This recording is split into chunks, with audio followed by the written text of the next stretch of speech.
Relajando family, what's happening? What's up, mi gente? ¿Qué es lo que es? Aquí está Joey Y aquí está Gio. y estamos Relajando. en serio. Papa, ya tú sabes, loco. Así que esto es un relajo, pero serio, loco. Serio. Aquí somos gente seria, gente educada, Ya tú sabes. graduada con Cum Laude. Cum Laude. Cum Laude. Está No, bien. yeah, Está bien. Y lo profeso en el nombre de Jesús. Papá, y vuelvo a la escuela. yo tengo mi también. anillo de graduación y bueno, una vaina así grandísima. De verdad, yo también, pero de high school. Ah, ¿viste? De high school. Ah. Top 5%, though. Ah, bueno. So, prácticamente magna cum laude de high school, De high school. Mini Cum Laude. De mini cum laude. Loco, pero estamos aquí, ya tú sabes, señores. Like siempre. You know, activado. Chilling. Relajando. En serio. Edificando. Al pueblo. Opinando. Sobre ti. Y lo suyo. No, tenía que seguir, bro. Sí, yo sé. Perdón. I ran out of, things to say. Time is up. Yeah, we're on a time crunch. I mean, ¿qué hora es? Mira, viste, el teléfono se murió. Wow, see? Time's up. And so let's talk about time's up. I mean, the whole show sometimes is a time crunch, right? Right. And so in an episode, we could talk about one thing, and then the next episode we talk about another thing, right? Yeah. And so, but it's interesting the concept of time because when we sit behind this camera and say hello and try to bless our beautiful people that are watching us, it's with a purpose and it's with an intent and it's with a reason based on a clock. Yes. Because obviously we have to make use of our time because we can't just always freely do whatever with time. I mean, exactly, yeah. And so like this podcast, which is purposeful and meaningful, when it comes to your daily life and when it comes to perhaps ministry, relationships, your job and stuff like that, talk to me about what happens when maybe, just maybe, your time is up. Man, that's a crazy topic, dude. Like, and I'm not trying to be dark. I'm not talking about death. I'm just no. More so like transitions. Right. Because it can be como malinterpretado. Yeah, like oh my God, time is up. Like boom, like terminal. What's your wish for right, the 3 right, 3 hours that you have left? But I mean, we could even look into that and see when people have less time, sometimes they get more accomplished or they're more willing to transit. I mean, I feel like now that we're talking about like if you tied it with I would say like if you stay tuned till the end, yeah, you will hear what we have to say. Like and I feel like the answer it will be there. And this is not like what you call the como pa catch, como que se dice eso? Clickbait. It's not a clickbait or anything like that to no. keep you here. It's just I cannot like talk about it and give you a conclusion without giving you examples, right? And glorify God through it because that's the whole thing. But now that you say that, I can see actually related with death. Yeah. Like most of the time, I would say like 80% of humanity are afraid to die. Yeah.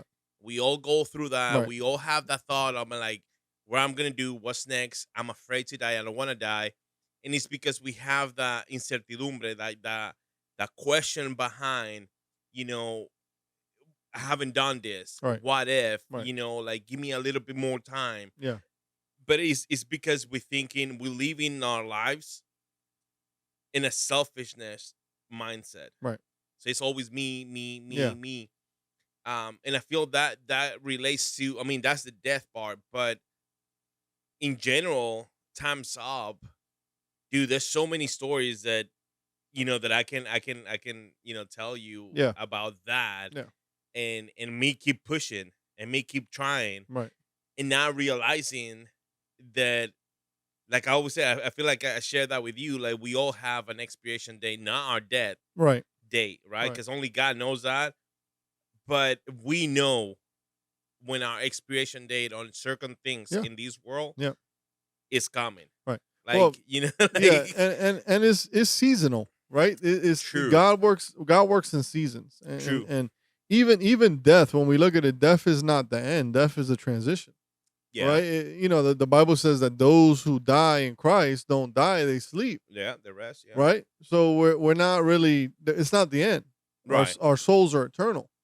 And so with that being said, you know, God works in our lives in seasons. Mm-hmm. And when you look at the seasons, right, we have spring, we have summer, we have fall, we have winter. You know when that season's over. Yeah. Like when winter's over, it's over. There's no more snow. There's no more cold. And if you forgot, like nature will let you know. It's gonna let you know, like, no, we're not going back. Or the stores, like kind of like put in another, right. like right. All the winter clothes is on sale because it's not winter, mi gente. It's a deal now, but you probably won't. I probably won't fit in it in December. Like I'm just. So it's really about transitions, and any time I look at my life, like we've talked about, like even my professional life, like God has taken me from place to place, and not so much that I've hopped, right? Because I've spent years in one place, years in another place, and yeah, sure, I've had little stepping stones and stuff like that, but it's seasonal and transitional, and so anytime that I find myself moving, is because God is taking me out of one season into another one. Oh yeah. Because He's showing me that time is up. Yeah. In this place and in this season, and so we'll get into this topic at a later time. But so a lot of people suffer with letting go. Let it go. Right. Let it go. Oh, that was pretty good. Hey, that was pretty good. Hey.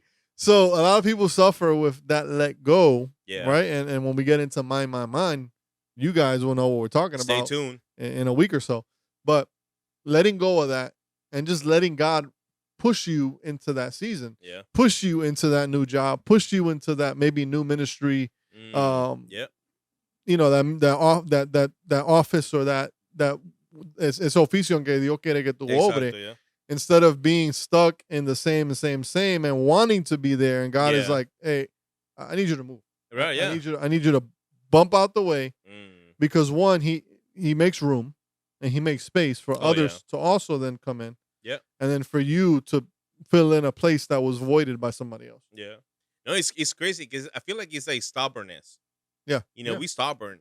Even though like we Christians and stuff like that, we go through that and we have to realize those things. Because like now you said, like, you know, that God push you. It takes a moment from us to realize that. Yeah. And I don't feel like it has nothing to do with relationship or with listening to God, you know, because you can have that relationship with Him. You can have your ear tuned. It's called being human. Yeah. You know, and trying to align our lives with the will of God. Because the will of God doesn't always seem to make sense. No. Especially not in the moment. No. It makes perfect sense later when you look back. Yeah. But in the moment, you're like, what are you doing? Like, this is all foreign. This is all uncomfortable. You know, it's like that time that we were talking, right? And I felt God was telling you, dude, it's time to leave that job, per se, right? And then you call me like, bro, it's over. Yeah. You know, and I'm like, you know, I felt bad, but I'm like, this is God just but this moving is the thing. It's like, if it would be from my own strength, that would never happen. Right. You know what I'm saying? Like, because in my mind as a man, I'm like, hey, I'm the provider. Yeah. You know, like I know God is calling me. Right. But dude, like, you know, this is my sustain. Yeah. And there's two teachings in there, right? Like one is like letting go and letting God. Yeah. And then the other one is understanding who the provider is. Right. So on those two aspects, I kind of have one, you know, kind of like nail in there. Like, okay, well, God is the one to provide. Yeah. But I'm the one like going out, working and sweating and getting positions and, you know, bringing money to the table and whatnot, right? But it's like that. If God didn't have, like, if He wouldn't be the one putting His hand, and literally like removing me physically from that place after 10 years, I would have never left that place. Yeah. But I wasn't looking at the big picture. Right. I wasn't looking at the like, hey, my time was up on this place because now God need me in this area. Right. It's a different season. Yeah. If I would have stayed in there, which I'm pretty sure like God wouldn't allow it, because I told God too many years, no, even though like my heart was saying like, yes, I want to serve Him. Right. I want to do His will. Right. But my mind, my flesh was like, right. no, dude, like I'm I'm still gonna like, love you with all my heart and play and do these things and be part of the, everything that you're doing. But on that calling, I feel like that's it. Like I'm all, like you already passed like 20 years ago. Yeah. But that's the thing. It's not our time. Right. And then I wasn't tuned on that. Right. And God used use all the people to tell me like, dude, it's over. Yeah. Like, you know what I'm saying? Yeah. Like, and I realized until like that moment that he removed me, because I believe like he was the one removing me. Yeah. And why? Because after that, I saw his hand. Yeah. Became a pastor. You know what I'm saying? Like now you do work and doing what you love. Like it's crazy. And he's just like, right. You had no clue, but exactly. now God is like, here it is. This is why. Yeah. Here's the why. And it's like when I look back, like had I not moved from my parents' church, what would I have been? Well, quite honestly, I probably would have still to this day been at my parents' church. Yeah, without beer. Right, without right. Very clean shaven, beard, man. Oh, well, yeah, beard. Right, without a beard. Sure, you know what I mean? And I would have just been there. Why? Yeah. Because my heart was with them to continue working and stuff like that. And so, see, that the problem is when we follow our heart and not God's will. Yeah. And so it was interesting because, right, Johnny's family moved away a couple hours, to Lakeland, out of all places. Right. They had nobody there. Made no sense to me. I'm like, okay, why Lakeland, right? So went back and forth. Then we broke up for 2 years. So we broke up for 2 years. For that, because of Lakeland, No, I mean, no, it wasn't because of Lakeland, but part of it was the distance. No, of course. Distance did play a part. But then we reconnected, and so at that time she's living in Sanford, right? Had she still been in Lakeland, I probably wouldn't have came to where we are now. Man, out of all places, Sanford. Right, she's in Sanford. I need to ask her why Sanford. Right. Like why? Yeah. So with that, we reconnected, and then we ended up eventually getting married. And so she didn't want to move back down south. I was the one that had to move. And so I was like, okay, if this is gonna work, yeah, she doesn't want to move, I'm gonna have to move, right? Yeah. And then she's pregnant, and so I was like, okay, I really gotta move. Oh yeah. And so really, the way I saw it was, and God had prophesied to me and prophesied to my parents several times, like he's leaving, because I was serving as like the right hand and whatever and this and that. But finally, I moved. And I made that step. Yeah. That had I not had that thing that was pulling me out. And really the way I look at it was God was like, time is up. Yeah. You've got to move. It's kind of like what he told Abraham, right? Like sal de tu tierra, de tu parentela, right? Because it's time to go. Yeah, that's it. And so God was just removing me from kind of like that, that nido, my parents' nido and stuff like that, and moving me into my own life. And so the amazing thing about that is I move out here, whatever, and we get into youth ministry and we're working in ministry and whatnot. But the phenomenal, and here's God, and this is how you know that when God is moving you, you got to listen. And a veces, if we're not careful, se forma un revolú, and we get hurt, other people get hurt, because God is like, okay, I have to stir things so much that to move you and move that and move this, que it's not the way that we want it to be or like it to be and stuff like that. Even worse than what we thought it was going to be. And so when I look back now, and I visit my parents' church now, right, I was the only músico then. I was the piano player and the drum player. And I go back now, bro, they got a pianist, they got a bass player, and they got a drummer. Yeah. Y todos jóvenes. So you realize that when God is telling you time is up, it's because he's literally getting ready to position you somewhere else. That season's over. And it's time for somebody else or something else to grow. Right. Well, and I'm glad you touched that, because it can work in different things. And I don't want people to get confused. Then when your time is up, it's necessarily for you. Because the time is up is the time is up. Yeah.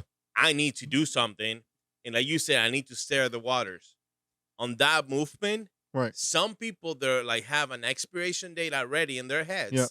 But they've been acting on that longer than what they were supposed to. Yeah. It's like food. What happened when like food is expired? Goes bad. And you have it in the same refrigerator. Right. But it's open. It would deteriorate the other ones that are good around. And at the end of the day, you're gonna have to throw everything on the refrigerator to start stocking fresh food. Right. So it happens a lot of ministry, and we don't see it. Right. You know, like we see like the water stirring up, and we think it's like, oh, it's my time. Most of the time, we don't see it. Yeah. Most of the time, we fight over, and no, this is mine. Right. And I don't want to get into a lot of that. Right. Because that's for the next episode, mine. Right. So, but it happens. You know, like sometimes he's like, God is stirring the water up and say like, time is up. Yeah. 1, time is up. 2, time is up. Right. Nobody listen. Nobody's acting. So I'm going to do it. Right. You know, and when that happened, I just wanted to make sure that like people don't get like confused. And when time is up, it's like, oh, it's for me and it's for better. Right. You know, no, maybe like you didn't realize that your time was up like years ago. Right. And you didn't do anything about it. Right. And God has to remove you because you're being unestorable. Right. You're not producing. Yeah. Right. So, but it's crazy though, like, because I've seen it in your life. Now that you bring that story, it's like I've seen it in everything. Yeah. Like, it doesn't make sense. You had to move. But this is the other thing too. Like when time is up, it comes a process. Yeah. And time's up brings pain. Yeah. Yeah. Because that process, even though like we might not see it, and then at the end it's good, it's painful. Yeah.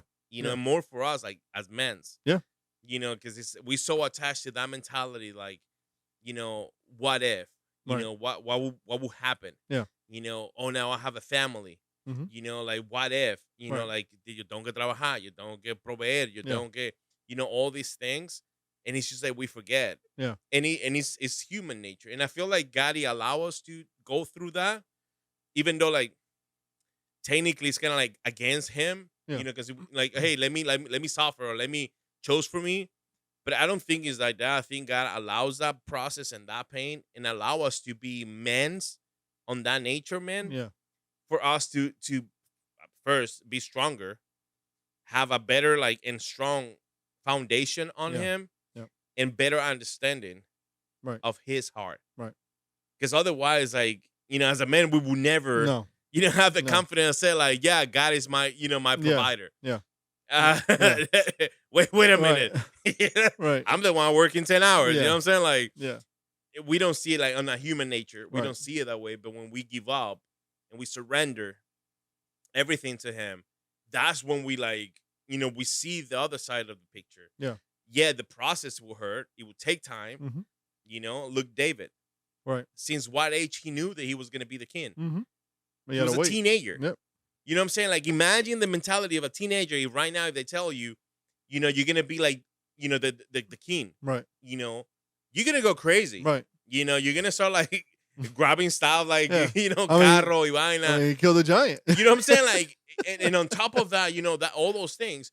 But it took many years until he became. Right. You know what I'm saying? Right. And that process, and he was like, God and processing. He could have killed Saul. He could have do whatever he wanted in that moment and go in there like. Right. He told Saul pretty much like, dude, your life is in my hands. Yeah. But I'm not going to kill you. You know what I'm saying? So it's like, most of the time, I would say like, majority of the time, we don't see it that way. Right. We never see it that way. Yeah. And it's just like, I love the fact that we bring that up, because now that we turn back and we see the book of our lives till today, it has been nothing but God. Yeah. Timing us up. God's timing, God moves. It's his chronos. Yeah. The chrono de Dios. And it's funny because you talk about pain, and you mentioned something a little earlier as far as your experience. And, leaving my parents' house wasn't so much a surprise because it was already spoken for, right? And so when I mentioned how we were youth leaders, when we were at that church, we were there for almost 4 years and stuff like that. And we were youth leaders for the majority of that time. And it was interesting. That was one of the most interesting experiences that I've had at a church, because I remember God was doing something beautiful in the youth. And there weren't a lot, but there was about 25, 30. And we had grown it from like 4 or 5. Wow. And so this is a matter of, let's just say, 2.5 years or so. And so these kids were inspired, man. Like, we were doing outreaches, we were doing camps and stuff like that. And these kids were like, they were here, they were down here, and then they were just, you could see their growth. Yeah, it's like, you get attached. You're raising these kids in a way. And so I remember wanting a meeting with the pastor, and I got brushed off for almost a year. And so I don't blame that timing on like, because I'm not the person that just leaves the church. I don't do that. Right. That's not how I was raised to be. That's not how my parents taught me to do ministry. Right. You do things in order. And the same thing like with my jobs. I always give notice. I always respectfully. I don't just leave. And so I remember we met, with the pastor and stuff like that. And we said, hey, we feel it's time and we're going to transition out.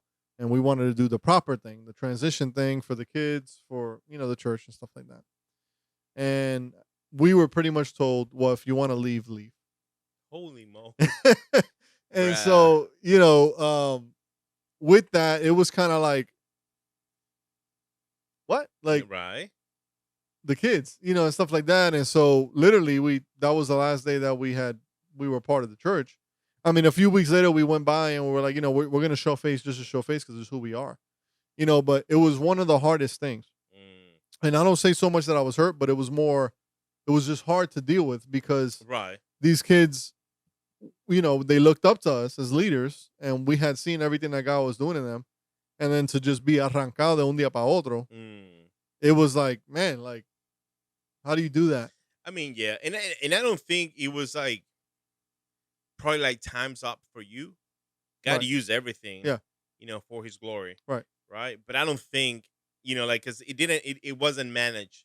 Right. In order, in the order of God. Yeah. So I don't think it was like the time was up from God. It was like the dude was like, dude, I don't care. Yeah. Well, 2 months later, he was no longer at the church. He left the church. You see what I'm saying? So maybe, God utilized that to not be so rough. Yeah. Like if that would have happened, like, right. And maybe it wasn't not even that it was going to happen. It was like his heart. Yeah. He didn't, he didn't care. Yeah. It's like God is probably saying like, oh, you don't care about my kids? Right. Well, I don't care about, what I'm saying? Like, you're not the right guy. Yeah. So I'm taking you out. It's time out for you, not for like Joey. Right. It's for you. Yeah. So, but that's crazy though. They're like, a pastor will tell you like, yeah. I mean, you want to go, you can go. Yeah. I'm like, dude, but I have a responsibility. Right. I have like, what? Yeah. It's like putting in 2 weeks at your job and they say, no, you can leave today. Like, you're like. And you had like a position, like important position. Right. Like, you don't hit the button at a certain time, it blows off everything. Right. And it's just like, yeah, go. It's just like, okay, so wait, what? Like you've been planning this for years and you have somebody else, my replacement or something like that? So, but then again, when we look back, then God took us to Trinity and, it was a season of rest and quote unquote. Quote unquote. Yeah. 6 months. I mean, exactly. But and then we met you, and we met Josh and Sheree, and we met Tim and them and Maddie and whatever at that time, and so it was a season of creating community. Yeah. And just being able to rest and knowing, all that work that we had put in, it was almost like God saying like relax. Yeah. Take a back seat. In this time I'm going to do something different. Yeah. And then obviously we are where we are now. Right. Helping the ministry and stuff like that, and I really don't want to do stuff, and and God is being pastors like yeah. Hey, and it's like I told you, it is how it is, and I'm glad that you said that that you went through that process of rest, but I feel that now that I'm on the other side, right? Maybe you didn't saw it that way. You saw it like, okay, well, I'm resting. That's all you understood. Like, well, God wants me to rest. Yeah. Because you're so used to like serve. Yeah. And but then you find yourself in a position that's like, oh, I'm sitting. Yeah. You know what I'm saying? Like I'm not behind the scenes. I'm not in the altar. Right. I'm just sitting. Right. I can come in at whatever time. Yeah. But for example, from my perspective, I didn't saw it that way. I knew you were in a rest season. Yeah. And and even though like when you transition here, I told every leader like, take it easy. Yeah. You know what I'm saying? Like, take it easy. Yeah. But in my perspective, my point of view, like the way that your rest impacted my life, I didn't receive it as a rest. Even though you were resting, you were you were fitting into my spirit. Yeah. You were fitting into my life. Yeah. And I speak on my family, you know what I'm saying? Like, because we grew when we met you guys. Yeah. We learn about your experiences. We learn about the things that you went through. Yeah. But you resting. Yeah. But you still doing ministry. Right, whether right. you know what I'm saying? Like you don't see it. Yeah. But God is utilizing everything that but you resting. Yeah. And it's crazy now that you're saying that, like how your rest right impacted other people. Because now it's not your voice. Right. Now it's not you, it's God Yeah. talking through you. Yeah. It's good. Crazy though. That's crazy. Good, man. Yeah. Because most of the time, that's what we fight. Yeah. I feel like we have a constantly fight with God. We have a calling, we have an assignment, and okay, let me do it. Right. And what do I have to do? You know what I'm saying? Right, It's right. like, no, and I feel like that's why he removed us sometimes Yeah. from places. Yeah. And he's like, rest. Let me show you how it's done. Yeah. Like literally, like, you probably didn't see it that way. Yeah, no, not at all. And you were doing ministry for how long? You were like Trinity all the way to now? Almost 4 years, 3.5 years. Yeah. Almost the same amount of time Yeah. that you were doing ministry, you. Yeah. Yeah. Now he used that rest Yeah. to show you how it's done. Yeah. And you didn't have to suffer. You didn't have to do anything. Yeah. All you did, it was like leaving testimony. Yeah, and it's interesting. It's actually interesting you say that, because I've had actually people tell me like, man, I never had a friendship like this one, or or my husband needed a friend like Joey or whatever, and so it now that you say that, it kind of comes full circle, because it's like, wow, like I didn't realize what God was doing in my rest. Yeah, yeah, because it's that's crazy. powerful. Like, how many times in a regular like relationship that you have when you were doing ministry, yeah. You out of nowhere you pick up the phone and say like, hey, I feel from God like this. I was praying and God showed me you. Yeah. You can count it right. with your hands. Right. With one hand. Yeah. Because we were so busy. Right. Doing ministry. Right. And we forgot that like it's God through us. Yeah. We just like, the breach. Yeah. Yeah. And in these 4 years, I received multiple calls from you. Yeah. And you were no like leader or pastor or anything like that. Right. You was just being you. Yeah. And letting God use you. Yeah. It's crazy, bro. That's like powerful, I'm telling man. you, like so it's good to like, and that's what I'm saying. Like, it's good to tune in and understand when is the time up. Yeah. When is the right time. Yeah. But I feel like also too that comes with your consecration with God. Yeah. Like if you have that right heart and you're looking for that. Yeah. Because that's the other thing. And I Yeah. feel like we can touch more on that on the next episode. Yeah. Because he has to do with that. Yeah. And being in tuned. Yes. Because I learned God's trying that to do. like through years in ministry. Because I won't lie. It got to a point that I was like that. Yeah. You know what I'm saying? Like, this is mine. Yeah. But you mature when you allow Yeah. God to help you to mature and things like that. And you open your heart, you open your mind. You understand that like you're constantly looking. Yeah. You're searching. Yeah. For what's next, God. Right. Like, tell me what to do now. Yeah. It's Yeah. not like, oh, you're a leader, you're a pastor, and that's it, you settle. Right. And it's like, that's it. Tráigame el café y Right. la agüita Right. y yo predico. Tengo la rutina. And You know what I'm saying? Yeah. Like, no, like my heart is like that. Like, yeah, I'm acting as a pastor right now. I'm pastoring the kids, but I'm constantly thinking like, Lord, what's next? Right. Why you have store for me? Right. Because if I can do this and you allow me to do this and I do it well, I do it for you, I know for sure you're going to send me like to the nations Right. and do like evangelism. You're going to send me and do missions. Yeah. Like, you know what I'm saying? Like, Yeah. send me and do. I just want to do what you want me to do. Right. So I feel like when we have that heart, the time's up won't affect us. Right. Or maybe Right. he won't have to yell at us. Right. Time's up. Right. Maybe he won't have to stir up the water. Yeah. Because we already like tuned. Like, Right. we will feel Right. it. Right. Because we're constantly looking for that time's up. Yeah. It's Right. like, Right. it's Right. like I haven't even started Right. and I'm done. That's it. Like, Right. that's it. Give me Right. something else. It's like, okay, time to detach. Boom. Yeah. And the transition won't hurt. Yeah. You Right. know, like, Right. and I'm telling you that, and I'm glad that we talk about this because this one ties up with my. Yes, absolutely. Absolutely. And being able to let go and know when it's time to let go. My God. And looking at the clock, time is about Time up. is up. Time is about up. So, Relajando family, let us know if this blessed your life. Let us know if this episode was beneficial to you, was a blessing to you. Definitely was a blessing to me. Absolutely to me. This This guy just opened my eyes today. So it's just like, man, wow. So, we're here just doing the God thing and just talking about life, talking about God, talking about family. And don't forget to subscribe. Comment below. Make sure you hit that notification bell. Yes, sir. And then also like. Yeah. And follow our social media pages. Absolutely. And like I always said, if you don't have nothing to say, just put an emoji. Right. Thumbs up. Right. We love you, family. Yes. Stay tuned. We hope Right. to see you next time. And you know what? This family. Yeah. This family there. Yeah. That one right there. That one right there? They're mine. They're mine. Mine. Mine.